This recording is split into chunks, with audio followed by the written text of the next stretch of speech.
మే భీ అంటే ఏంటి sir? MA by అదొక పదం, బిఈబి ఇంకొక పదం. ఇప్పుడే మనం చెప్పుకున్నాం మిత్రులారా. ఎంఏవై అంటే ఏంటి?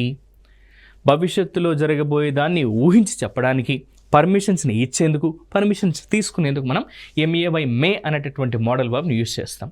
దాని పక్కన బిఈబి అని వచ్చింది. బిఈబి అంటే ఏంటి? ఉండుట.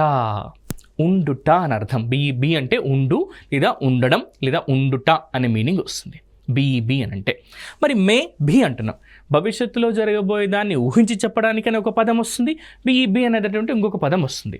మరి దీన్ని ఎప్పుడు ఉపయోగించాలి సార్? ఏ సందర్భంలో దీన్ని ఉపయోగించాలి సార్ అంటే, మే భీ అనేది ఎప్పుడైనా సరే ఏదైనా ఒక వస్తువు కానీ ఒక వ్యక్తి కానీ పలానా వద్ద ఉన్నారు లేదా పలానా వద్ద ఉంది అని చెప్పాల్సి వచ్చినప్పుడు మనం ఈ మేబీ అనేటటువంటి స్ట్రక్చర్ని ఉపయోగిస్తాం. వ్యక్తి లేదా వస్తువు పలానా వద్ద ఉంది అని, అయ్యో నా మొబైల్ ఏది, నా మొబైల్ ఎక్కడుంది అంటే మేబీ ఆన్ ద టేబుల్ మీద ఉందేమో, ఎందుకంటే ఇది ఒక వస్తువు కదా. అందుకే నేను ఇక్కడ అంటున్నాను your mobile maybe on the table, నీ మొబైల్ టేబుల్ మీద ఉండొచ్చు అన్నట్టుగా. సో ఇలా ఏదైనా ఒక వ్యక్తి కానీ వస్తువు కానీ పలానా వద్ద ఉన్నారు లేదా ఉన్నది అని చెప్పే సందర్భంలో మనము మేబీ అనేటటువంటి స్ట్రక్చర్ని మనం యూజ్ చేస్తాం మిత్రులారా.